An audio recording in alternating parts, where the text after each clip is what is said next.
Welcome to the Lending Forward podcast, brought to you by Atlantic Bay Mortgage Group. This is your home for real discussions about the mortgage and housing industry. Our hosts are here bringing you firsthand accounts every week from people at the heart of the business. And we're chatting with professionals from all corners of the industry as they help cultivate transparency around the future of the industry we love. Together, we are lending forward all we know to you. Thanks for joining us for today's episode. Let's dive in. My name is Jeff Verry. Welcome to another episode of the Lending Forward podcast. And today I have my co-host, Andi Carobine. And we were talking about this yesterday. We're really excited. Today on the podcast is Todd Bookspan with the Win by Noon strategy, business, philosophy, all the above. And we're really excited to have him on here and to speak to our audience and let them know a little bit about Win by Noon and all the good things he brings with that. So, Todd, welcome. I'm super excited to be here. Thank you for having me. Absolutely. So listen, for anybody who doesn't know about Win by Noon, because there are people that have been living under a rock for the last 10 years, can you give us a 1 to 2 minute commercial on Win by Noon? Wow, start off with a commercial. That's rare and unusual. So, of course, there's often confusion, like you said, about what Win by Noon is, and ultimately, it's a business planning tool, right? It's a physical planner. So, if you think, those of you who are listening, if you think of like a spiral notebook from when you were a kid in school, it's literally a quarterly planner where you're tracking not just your results, but you're also recording your activities so that you can figure out what you need to do today in order to reach your goals at the end of the year. So it's actually a physical tool, a business planning product, and then really a philosophy. You don't need to buy the product to know that if you can get your most important priorities done first before you react to everything else, that it's extremely more likely that you're going to hit your goals and hit the level of success that you're after. Absolutely.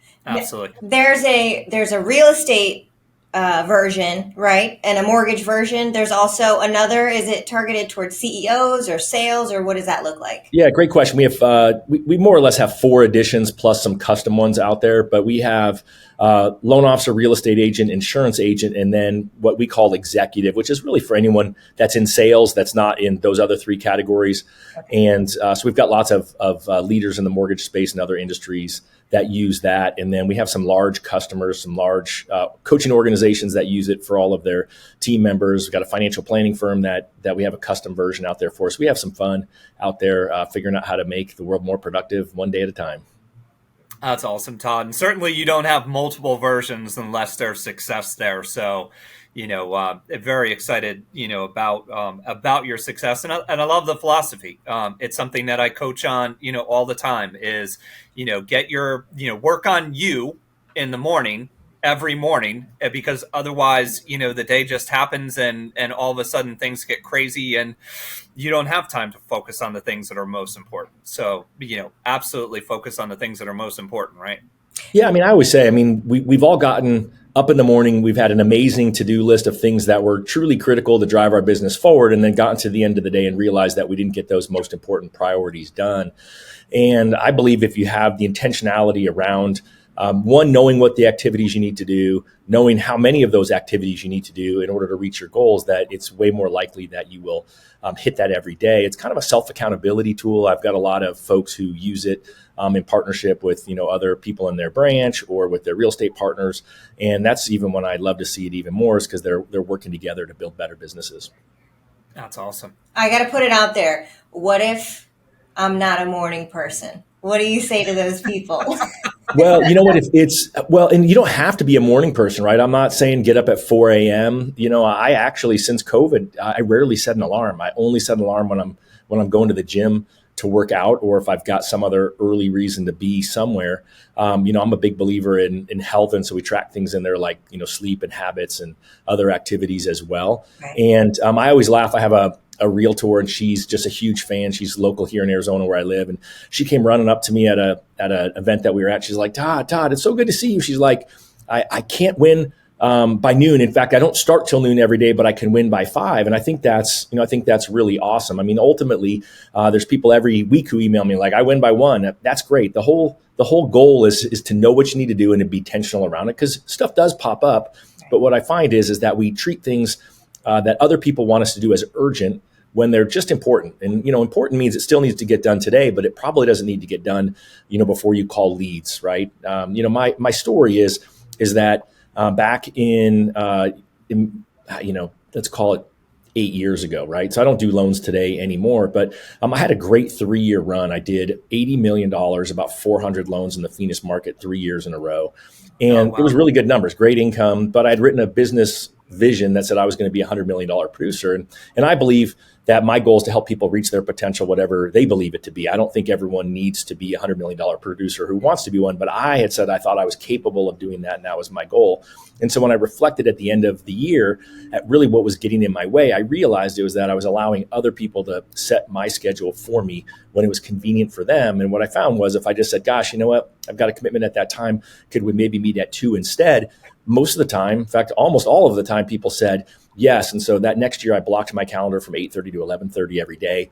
The market was flat in 2016. We didn't have a refinance boom. We didn't pick up some new big real estate team or some new builder.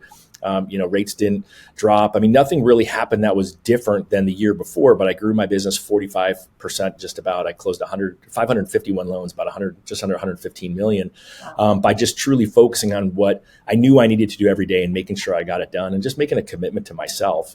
And it was, interesting, right? If you actually call leads every day instead of just a couple times a week, guess what? You convert at a higher rate. If you follow up every single day with someone who's taken the time to give you a loan application but hasn't gotten you all the documentation, then guess what? You're more likely to get that and issue a pre-qual letter so they can go out and go shopping. And so it's really not rocket science. I mean, it's, lots of coaching organizations coach around it. I just created a tool that you could put right next to where you're working to remind yourself what to do so that you just don't get off track. And then when you do get off track, because we all do, then you can actually get yourself back on track pretty easily.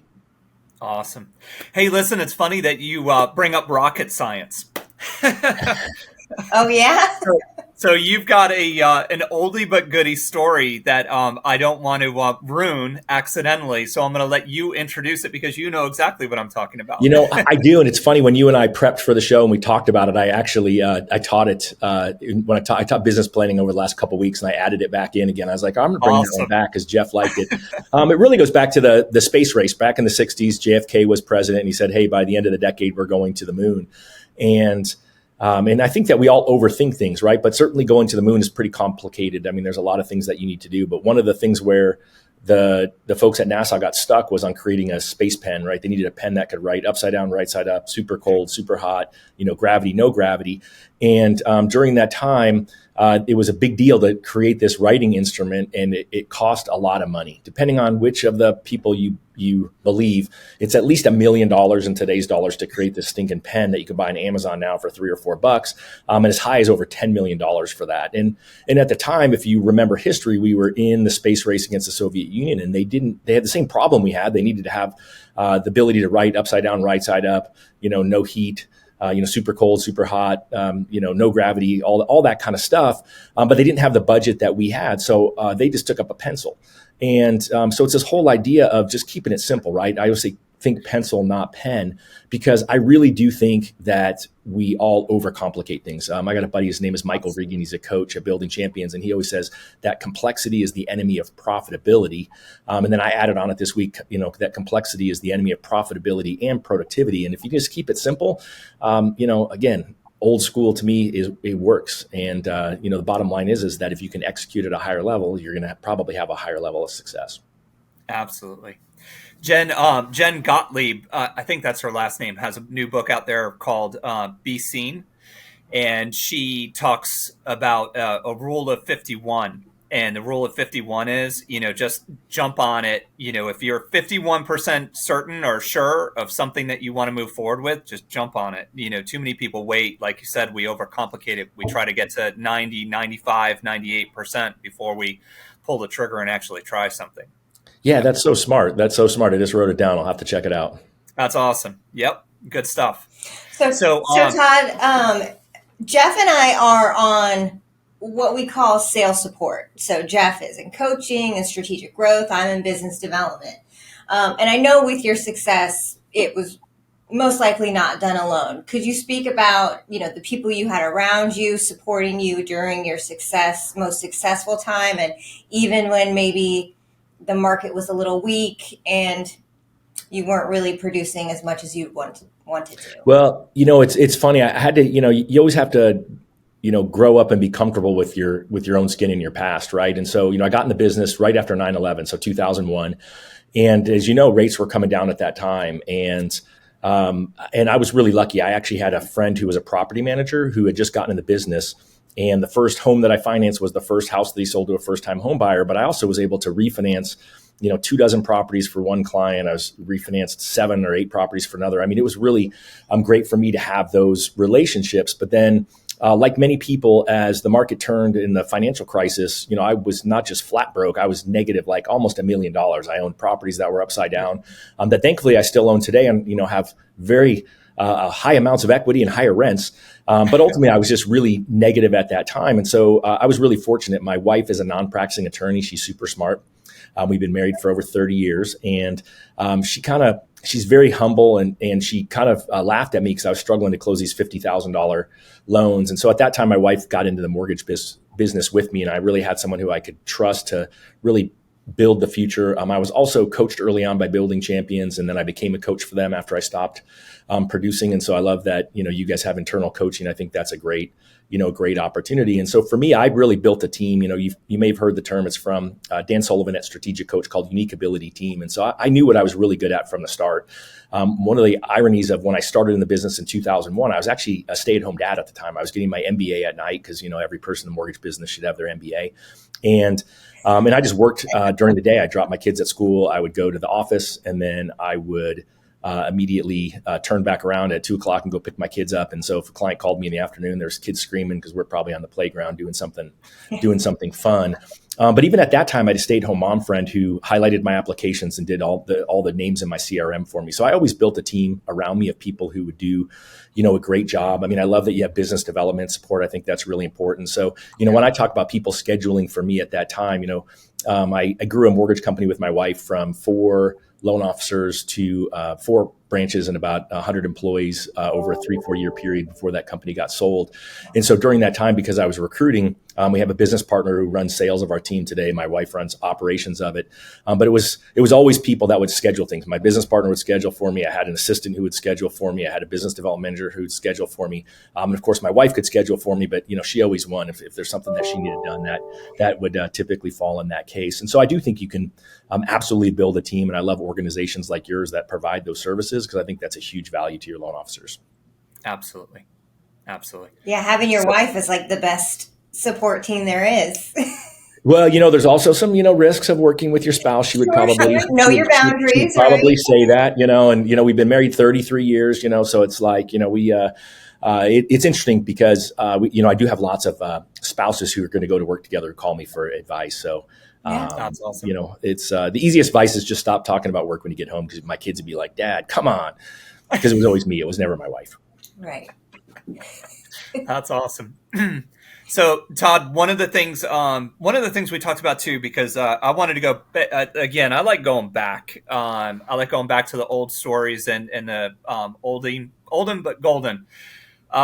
We talked about Wilt Chamberlain and some of his success in that 100-point game, and I think that people need to hear that story, because especially right now in the market that we're in.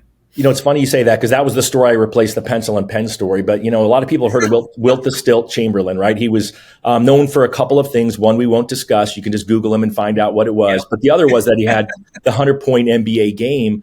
And what was really interesting is that, he was a 45% free throw shooter, right? So, you've seen that. You've seen Shaquille O'Neal when he played basketball, and he just couldn't. They would foul him, right, hack-a-shack to get him out of the game, because, he was lucky if he could make 1 out of 2 free throws. So at some point, the coach had to make a decision. The opposing team, if they were close, would, just send in someone off the bench to start fouling Shaq, and they would have to pull him out. And they did the same thing for Wilt Chamberlain. But what was different that year was that he actually started shooting underhand, right? So if you think of granny style, I've got 3 daughters, so they're like, "Dad, you can't say granny style." But I don't know any way to describe it to people over thing. But, you put the ball between your legs and you shoot it up. There was another famous guy named Rick Verry who shot that way. And Rick Verry would, he might miss 9 or 10 free throws in a season. Like LeBron James, he'll miss 50 to 100 free throws every season, and he's considered to be great. And so what was different was that year Wilt was shooting underhand, right, this granny style. And so in that 100-point game, he went to the foul line 32 times and he made 29 of those shots. And so he was shooting in the high 80% range. And so his coach told him at the time, if you played like this every day, we would never lose. But what happened is that he felt silly doing it. And so the next year he stopped. He went back to being a 45% free throw shooter, and he never scored 100 points again. And it's this whole idea of, are you going to allow what other people think about you to stop you from doing it? And so for me, that was the biggest thing when I started doing the Win by Noon stuff was I was kind of, I don't want to say embarrassed wasn't the right word, but I hid from my team. I dropped my daughter at school at 8:29 exactly, because that's when she wanted to be dropped. And I sprinted to the burrito shop or to the coffee shops, kitty corner to my office or the restaurant. And I literally hid there and did these activities so that I didn't have to say no to people, right? I don't know about you all, but I really like to please people. I'm a high I on the disc. And so I like to say yes. And so I just had to remove myself from temptation, right? There's a great book by Dr. Ben Hardy, who's someone I know, and it's called Willpower Doesn't Work. And it's kind of like, horses and the horse races have those blinders on, so for me, I had human blinders. I'd separated myself from to keep myself from myself. It's kind of like the new version of WTF, right? Where to focus. And so I knew where I had to focus, but I had to remove myself to get everything done. And then eventually I could move in the office. So now, I've got a do not disturb sign on the door, and everyone actually follows that, other than my wife, ironically, who came in today when I was on the mortgage coach call earlier. But again, she's still my wife, so she's allowed to do those crazy things. And she doesn't want to be on camera, so she's very good at at hiding out. But ultimately, I had to be comfortable doing what other people viewed as odd at the time. It was seemed as odd that I was actually going to block my mornings, not meet with realtors for coffee, not meet with clients at that time. That I was only going to do those most important things that were going to drive my business forward. And so that's why I think the Wilt Chamberlain story is really good. When I talk to loan officers and real estate agents who struggle with it, they struggle with it because that's not the culture in their office. A lot of people know, like Keller Williams has they spend a lot of time on the one thing, they're like the one thing, and it's funny because I've got this, I just found this, it's a Win by Noon door hanger that we sent out one year to our subscribers. And I'm like, we got to do that again. But they had a one thing piece. It was cultural in a Keller Williams office that you would dial every morning. And I just don't see that in the mortgage world. And so my encouragement for all of you is just, be okay being uncomfortable. And because guess what? By me being uncomfortable, I made a lot of money and made a lot of people happy. Yeah, the outliers are the most successful. Yeah, absolutely. Yep. And you got to find that thing that's unique. If you do everything that everybody else does, you're going to get the same results that everybody else does or gets. So, be willing to do the things that other people aren't willing to be able to do, and to get the results that other people aren't going to get, and I know I just butchered that tremendously, but no, you crushed it. You crushed it. You know what it is, though? We got it, Jeff. We know you. Think about it. So every day in my planner right now for like the last month, I'm writing opportunity cost at the top of my planner because, anytime you say yes to something, by default, you're saying no to something else. And it could be something that's really good. And so I would encourage you to write that down and just say, gosh, well, by doing what I'm doing right now, am I giving up the opportunity for something better? Yep. Sure. And I can't remember who came up with this concept, but somebody shared it with me years ago, and it was no or heck yes. And I'm going to tame the words down, but no or heck yes. Yeah, it was a guy named Derek Sivers, I think. I think I'm probably butchering his last name, Silvers, or I think it's Sivers, but ironically only because that quote is in another Ben Hardy book that he wrote with Dan Sullivan. That's awesome. And, not only in my business life, but I've used that with my wife, and we both have that same philosophy now. So it's, you can't say yes to everything. And if you say yes to everything, then you can't say yes to the things that are really important. So the more that you can say no, and obviously not in a bad way, but the more that you can, turn down to keep your schedule free, time, money, all those things are limited resources, then the more availability you have when you come across something that you really want to do or need to do. Love it. So, Todd, let me ask you the question that we ask everybody. And I already know kind of where this answer is going, but I think people are really going to love it.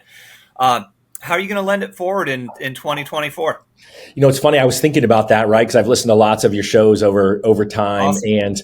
And, for me in 2024, it goes a couple of ways, right? I mean, I think there's so many great coaching organizations out there. So we've really chosen to be the tool for the other organizations out there. So I'm going to keep teaching for free, business planning, life planning, really how to win by noon. And then I'm really just trying to get people to try the planner. I don't think the planner's for everyone. There's no one perfect way to do it, but we continue to offer free trials so that people can get the planner. It doesn't cost them anything up front. And if they love it, then guess what? You're subscribing and you're going to pay for it going forward. And if you hate it, you send a simple email and my team members will cancel it. I won't even know that you canceled. We can still all be friends.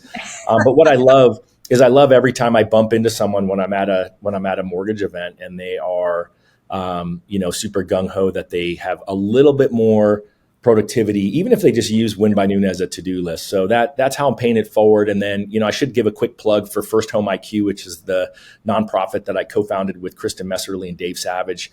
We would really love anyone in real estate and mortgage to check it out because we're really trying to make an impact on Gen Z by helping them with financial literacy. We've got a lot of momentum right now, and we would love your feedback. We would love your support in any way, but even if it's just go there and get on our mailing list so you can see what's going on, we would super appreciate it. Awesome. I love it, Todd. And how can people get a hold of you if they want to get a hold of you? Like, what's the best way to connect with you and or Win by Noon? It's really, I got to change the URL, but for today, it's toddbookspan.me. It forwards to my link tree and it's got the code on there for the free trial. It's got a link to my calendar for, the free classes that I'm teaching or anything else cool, that I have going on. And then you can find me on social. I'm very bad at social media. It's not a priority for me. So it's by choice. But absolutely, I am like other people who get on there occasionally and check things out. And so that would be another easy way, or just todd@winbynoon.com. Great. Awesome, Todd. Well, thank you, Todd. Thank you, Andi. This has been a fantastic episode. A lot of golden nuggets out there, and that's what any good podcast should have. So thank you so much for coming into our world and sharing your strategy, your approach, your life's work. And thank you as a human. Thank you for being a good human. Well, totally my pleasure. I appreciate both of you and everyone listening. Thanks so much. Thanks, Todd. Thanks, guys. Thanks again for tuning into today's episode of the Lending Forward podcast. Be sure to subscribe to our channel, follow us on Instagram @LendingForward, on YouTube, and LinkedIn. Tune in next week for another new episode and go lend something forward today. Atlantic Bay Mortgage Group, LLC, NMLS number 72043, NMLSconsumeraccess.org is an equal opportunity lender and employer, located at 600 Lynn Haven Parkway, Suite 100, Virginia Beach, Virginia, 23452.